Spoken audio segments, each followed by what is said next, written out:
ਉਹਨੇ ਕਿਹਾ ਜੀ ਭੈਣ ਨੂੰ ਇੱਥੇ ਲਿਆ। ਉਹਨੇ ਹਜੇ ਉਹਦਾ ਇੱਕ ਬੱਚਾ ਮਾਜ਼ੂਰ ਹੈ। ਉਹਨੇ ਲੈ ਬੱਚਾ ਤੇ ਇੱਥੋਂ ਹੀ ਠੀਕ ਹੋਏਗਾ ਔਰ ਕਿਸੇ ਪਾਸੋਂ ਹੋਣਾ ਹੀ ਨਾ। ਉਹਨੇ ਬੱਚੇ ਨੂੰ ਦਮ ਨਹੀਂ ਕੀਤਾ, ਉਹਨੇ ਮੇਰੀ ਬੀਵੀ ਨੂੰ ਦਮ ਕਰ ਛੱਡਿਆ। ਉਹ ਬੇਹੋਸ਼ ਹੋ ਜਾਂਦੀ ਸੀ। ਬਾਬੇ ਨੇ ਕਿਹੜਾ ਜਾਦੂ ਉਹਦੇ ਤੇ ਕੀਤਾ ਕਿ ਉਹ ਤੁਹਾਨੂੰ ਛੱਡ? ਜਾਦੂ ਕੀਤਾ ਜੀ ਨਹੀਂ ਹੈ, ਸਹੀ है। अस्सलाम वालेकुम, मैं हूं एडी मलिक और आप देख रहे हैं मेरा यूट्यूब चैनल। नाज़रीन, मेरे साथ मोहम्मद अकरम साहब मौजूद हैं। अकरम साहब की बीवी एक जाली पीर के पास दम करवाने के लिए जाती हैं तो पीर साहब दम करते करते अकरम साहब से उसकी बीवी को ही अपने पास मुकम्मल तौर पर बुला लेते हैं।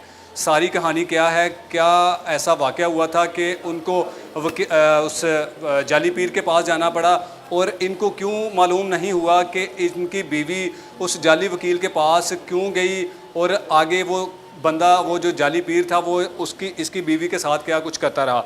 तो सर मुझे बताएं कि क्या नाम है आपका? मोहम्मद अकरम। अकरम साहब, क्या मसला हुआ था जो आपकी बीवी जाली पीर के हाथे चढ़ गई?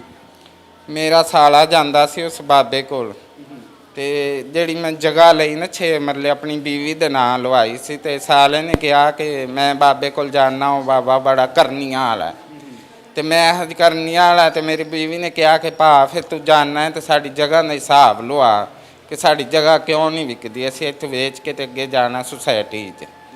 ਉਹ ਬਾਬੇ ਕੋਲ ਗਿਆ, ਬਾਬਾ ਜੀ ਆ ਮੇਰੀ ਭੈਣ ਦੀ ਜਗ੍ਹਾ ਹੈ ਤੇ ਇਹਦਾ ਹਿਸਾਬ ਲਾ। ਉਹਨੇ ਆਹ ਜਗ੍ਹਾ ਕਿੰਦੇ ਨਾ, ਉਹਨੇ ਕਿਹਾ ਜੀ ਜਗ੍ਹਾ ਮੇਰੀ ਭੈਣ ਦੇ ਨਾਂ। ਬਾਬਾ ਵਾਕਿਆ ਕਰਨੀ ਵਾਲਾ ਹੈਗਾ ਸੀ ਨਾ, ਇਸ ਲਈ ਤੁਹਾਡੇ ਕੋਲੋਂ ਬੁੱਢੀ ਲੈ ਗਏ। ਐਸੇ ਤਾਂ ਮੈਨੂੰ ਲੁੱਟ ਕੇ ਬਹਿ ਗਏ ਤੇ ਉਹਨੇ ਕਿਹਾ ਜੀ ਉਹ ਭੈਣ ਨੂੰ ਇੱਥੇ ਲਿਆ। ਉਹਨੇ ਹਜੇ ਉਹਦਾ ਇੱਕ ਬੱਚਾ ਮਾਜ਼ੂਰ ਹੈ। ਉਹਨੇ ਲੈ ਬੱਚਾ ਤੇ ਇੱਥੋਂ ਹੀ ਠੀਕ ਹੋਏਗਾ ਔਰ ਕਿਸੇ ਪਾਸੋਂ ਹੋਣਾ ਹੀ ਨਾ, ਨਾ ਡਾਕਟਰਾਂ ਕੋਲ ਨਾ ਕਿਸੇ ਹਕੀਮ ਕੋਲ, ਉਹ ਇੱਥੇ ਠੀਕ ਹੋਏਗਾ। ਉਹ ਸਾਲਾ ਮੇਰਾ ਬੱਚੇ ਨੂੰ ਤੇ ਬੀਵੀ ਨੂੰ ਲੈ ਗਿਆ। ਉਹਨੇ ਬੱਚੇ ਨੂੰ ਦਮ ਨਹੀਂ ਕੀਤਾ, ਉਹਨੇ ਮੇਰੀ ਬੀਵੀ ਨੂੰ ਦਮ ਕਰ ਛੱਡਿਆ। ਉਹ ਬੇਹੋਸ਼ ਹੋ ਜਾਂਦੀ ਸੀ, ਉਹਨੂੰ ਦੌਰੇ ਪੈ ਜਾਂਦੇ ਸੀ। ਪਹਿਲੀ ਦਫਾ ਜਦੋਂ ਦਮ ਕੀਤਾ? ਪਹਿਲੀ ਦਫਾ ਹੀ ਜਦੋਂ ਗਈ ਨਾ ਉਦੋਂ ਹੀ ਉਹਨੂੰ ਦੌਰੇ ਪੈਣ, ਬੇਹੋਸ਼ ਹੋ ਜਾਂਦੀ, ਡਿੱਗ ਜਾਂਦੀ ਥੱਲੇ। 2-2 3-3 ਘੰਟੇ ਪਈ ਰਹਿੰਦੀ। ਫਿਰ ਸਾਲੇ ਨੂੰ ਫੋਨ ਕੀਤਾ ਵੀ ਇਹਨੂੰ ਕਿਹੜਾ ਦਮ ਕਰਾ ਕੇ ਲਿਆਂਦਾ। ਉਹਨੇ ਕਿਹਾ ਜੀ ਹਾਜ ਸਾਹਿਬ ਨੂੰ ਫੋਨ ਕਰੋ। ਮੇਰੇ ਕੋਲ ਤਾਂ ਨੰਬਰ ਹੀ ਨਹੀਂ, ਤੂਲ ਗਿਆ। ਉਹਨੇ ਫਿਰ ਸਾਲੇ ਨੇ ਨੰਬਰ ਮਿਲਾ ਕੇ ਮੇਰੇ ਨੰਬਰ 'ਤੇ ਫੋਨ ਕੀਤਾ। ਕਹਿੰਦਾ ਉਹ ਅੱਜ ਹੀ ਕਹਿੰਦਾ ਜੀ ਦਮ ਕਰਾਓ ਇਹਦੇ ਕੋਲ। ਦਮ ਕੀਤਾ, ਉੱਠ ਕੇ ਬਹਿ ਗਈ। ਜਦੋਂ ਉੱਠ ਕੇ ਬਹਿ ਗਏ ਫਿਰ 10 ਮਿੰਟ ਬਾਅਦ ਫਿਰ ਡਿੱਗ ਪਈ, ਫਿਰ ਬੇਹੋਸ਼ ਹੋ ਗਈ। ਫਿਰ ਦਮ ਕੀਤਾ, ਹਾਜੀ ਸਾਹਿਬ ਨੂੰ ਫੋਨ ਕੀਤਾ, ਹਾਜੀ ਨਹੀਂ ਹੈ, ਸਹੀ ਹੈ। ਕ੍ਰਿਸਟਨ ਹੈ, ਕਾਲਾ ਜਾਦੂ ਕਰਦਾ ਹੈ। ਉਹ ਜਾਦੂਗਰ ਨੂੰ ਫੋਨ ਫਿਰ ਕੀਤਾ। ਉਹਨੇ ਕਿਹਾ ਜੀ ਇੱਥੇ ਇਹਨੂੰ ਲੈ ਆਓ। ਯਾਨੀ ਉਹ ਜਿਹੜਾ ਬਾਬਾ ਹੈ ਜਿਹਦੇ ਕੋਲ ਤੁਹਾਡੀ ਬੇਗਮ ਜਾਂਦੀ ਹੈ ਦਮ ਕਰਵਾਉਣ, ਉਹ ਮੁਸਲਮਾਨ ਨਹੀਂ, ਉਹ ਈਸਾਈ ਹੈ, ਕ੍ਰਿਸਚਨ ਹੈ। ਈਸਾਈ ਹੈ, ਪਤਾ ਨਹੀਂ ਮੁਸੱਲੀ ਹੈ, ਈਸਾਈ ਹੈ, ਸਾਨੂੰ ਨਹੀਂ ਪਤਾ ਨਾ। ਅਸੀਂ ਕੋਲ ਉਹਦੇ ਮੈਂ 1-2 ਦਫਾ ਗਿਆ। ਤੇ ਤੁਹਾਡੇ ਬੱਚੇ ਕਿੰਨੇ ਨੇ? ਕੀਤਾ ਹੈ ਹੁਣ ਉਹ 4 ਬੱਚੇ ਵੀ ਲੈ ਕੇ ਬੈਠੀ। 6-7 ਲੱਖ ਰੁਪਈਆ ਸੀ, ਘਰ ਦਾ ਸਮਾਨ ਵੀ ਸੀ। ਬਾਬੇ ਨੇ ਗੱਡੀ ਕਲਾਈ, 2 ਛੱਤਾਂ ਦੇ TR ਗਾਰਡਰ ਟੈਲਾਂ ਸੀ, ਉਹ ਵੀ ਲੈ ਗਈ। 7 ਲੱਖ ਰੁਪਈਆ ਸੀ, 6-7 ਲੱਖ ਰੁਪਈਆ ਸੀ, ਉਹ ਵੀ ਲੈ ਗਈ। ਘਰ ਦਾ ਜਿੰਨਾ ਸਮਾਨ ਹੁੰਦਾ ਜ਼ਰੂਰ ਸਭ ਕੁਛ ਹੀ ਲੈ ਗਈ। ਹੁਣ ਉਹ ਬਾਬੇ ਕੋਲ ਰਹਿੰਦੀ ਪਈ। ਜਿਹੜਾ ਮੇਰੇ ਮਕਾਨ ਹੈਗਾ ਸੀ ਉਹਨੇ ਕਿਰਾਏ 'ਤੇ ਦਿੱਤਾ ਹੈ, ਕਿਰਾਇਆ ਵੀ ਲੈ ਕੇ ਉਹ ਅਕਰਮ ਸਾਹਿਬ, ਤੁਸੀਂ ਮੈਨੂੰ ਇਹ ਦੱਸੋ, ਜਦੋਂ ਤੁਹਾਡੀ ਬੇਗਮ ਘਰ ਆਂਦੀ ਸੀ ਤੇ ਫਿਰ ਤੁਹਾਨੂੰ ਪਤਾ ਨਹੀਂ ਸੀ ਦੱਸਦੀ ਕਿ ਜੀ ਮੈਂ ਕਿੱਥੇ ਗਈ ਹਾਂ, ਕਿਹੜੇ ਬਾਬੇ ਕੋਲ ਜਾਣੀ ਆ? ਹਾਜ ਸਾਹਿਬ ਕੋਲ ਦਮ ਕਰਾਉਣ ਗਈ। ਜੇ ਉਹਨੂੰ ਕੋਈ ਕੰਮ ਕਹਿਣਾ ਤਾਂ ਉਹ ਕਰਦੀ ਨਹੀਂ ਸੀ, ਅੱਗੋਂ ਲੜਦੀ ਸੀ। ਮੈਂ ਕਹਿੰਦਾ ਸੀ ਤੂੰ ਦਮ ਨਾ ਕਰਾ। ਉਹਨੇ ਕਿ ਮੈਂ ਉੱਥੇ ਜਾਣਾ ਹੀ ਜਾਣਾ, ਮੈਨੂੰ ਦੁਨੀਆ ਦੀ ਕੋਈ ਤਾਕਤ ਰੋਕ ਹੀ ਨਹੀਂ ਸਕਦੀ। ਮੈਂ ਆਪਣੀ ਜ਼ਿੰਦਗੀ ਦੀ ਖੁਦ ਮੁਖਤਿਆਰ ਹਾਂ, ਮੈਨੂੰ ਤੂੰ ਕੌਣ ਨਾ ਰੋਕਣ ਵਾਲਾ। ਮੈਨੂੰ ਮਾਂ ਪਿਓ ਵੀ ਨਹੀਂ ਰੋਕ ਸਕਦਾ, ਕੋਈ ਵੀ ਨਹੀਂ ਰੋਕ ਸਕਦਾ। ਮੈਂ ਜਾਣਾ ਹੀ ਜਾਣਾ। ਹੁਣ ਉਹਨੂੰ 2 ਸਾਲ ਹੋ ਗਏ, ਸਾਲ ਉਹਨੂੰ ਹੋ ਗਿਆ ਮੈਨੂੰ ਘਰੋਂ ਕੱਢਿਆ ਨੂੰ। ਤੇ ਬੱਚਾ ਪਰਸੋਂ ਚੌ ਅਦਾਲਤ ਵਿੱਚ ਬੁਲਾਇਆ। ਬੱਚਾ ਤੇ ਉਵੇਂ ਦਾ ਉਵੇਂ 2 ਸਾਲ ਜੋ ਗਈ ਹੈ ਤੇ ਬੱਚਾ ਠੀਕ ਕਿਉਂ ਨਹੀਂ ਹੋਇਆ? ਮੈਨੂੰ ਇਹ ਬੱਚੇ ਨੂੰ ਕੀ ਮਸਲਾ ਸੀ? ਬੱਚਾ ਜੰਮਦਾ ਯਾਨੀ ਕਿ ਠੀਕ ਸੀ, 5 ਮਹੀਨਿਆਂ ਦਾ ਸੀ। ਬੈੱਡ ਤੋਂ ਡਿੱਗਿਆ, ਦਿਮਾਗ ਦੀ ਹੱਡੀ ਕਰੈਕ ਹੋਈ, ਇੱਕ ਸਾਈਡ ਤੇ ਉਹਨੂੰ ਕਾਲਜ ਪੈ ਗਿਆ।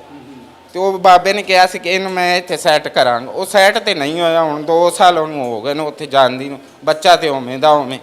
ਉਹਨੂੰ ਕੀ ਕਹਿੰਦੀ ਹੈ? ਜਦੋਂ ਉਹਦੀ ਬਾਬੇ ਕੋਲ ਗਈ, ਬਾਬੇ ਨੇ ਉਹਨੇ ਕਾਲਾ ਜਾਦੂ ਸਿਖਾਤਾ। ਉਹ ਕਾਲਾ ਜਾਦੂ ਘਰ ਹੀ ਬਾਬੇ ਕੋਲ ਰਹਿੰਦੀ ਪਈ।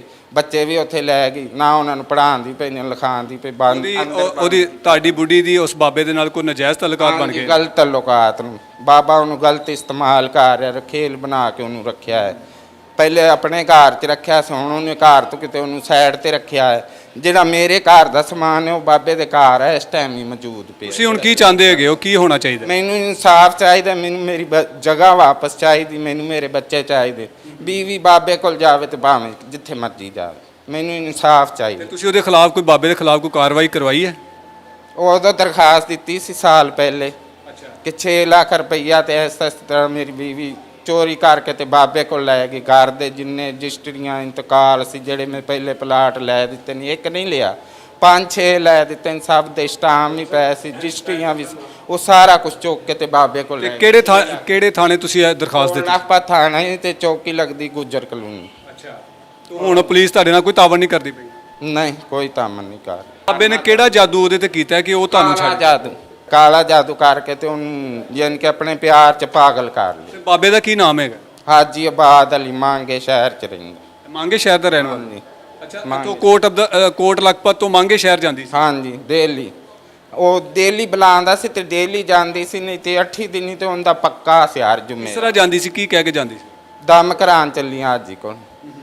ਆ ਮੇਰਾ ਮੁੰਡਾ ਜਿੰਨੀ ਤੇ ਠੀਕ ਨਾ ਹੋਏ ਮੈਂ ਉੱਥੇ ਹੀ ਜਾਣਾ ਹੈ। ਉਹ ਮੁੰਡੇ ਦੀ ਦਮ ਕਰਾਉਂਦੀ ਆਪ ਹੀ ਉਹ ਬਾਬੇ ਦੀ ਹੋ ਗਈ।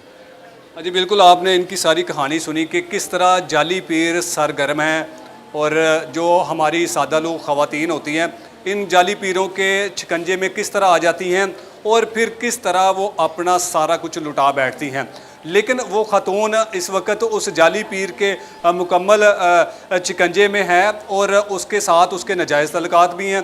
इसको इंसाफ चाहिए। इसके बच्चे हैं जो उस बाबे के पास है, जो इसकी बीवी अपने साथ ले गई है, और इसका जो कीमती सामान है, जायदादों के जो डॉक्यूमेंट्स हैं, जो कागजात हैं, वो ले चुकी है। और आज ये शख्स दर बदर भटक रहा है इंसाफ के लिए।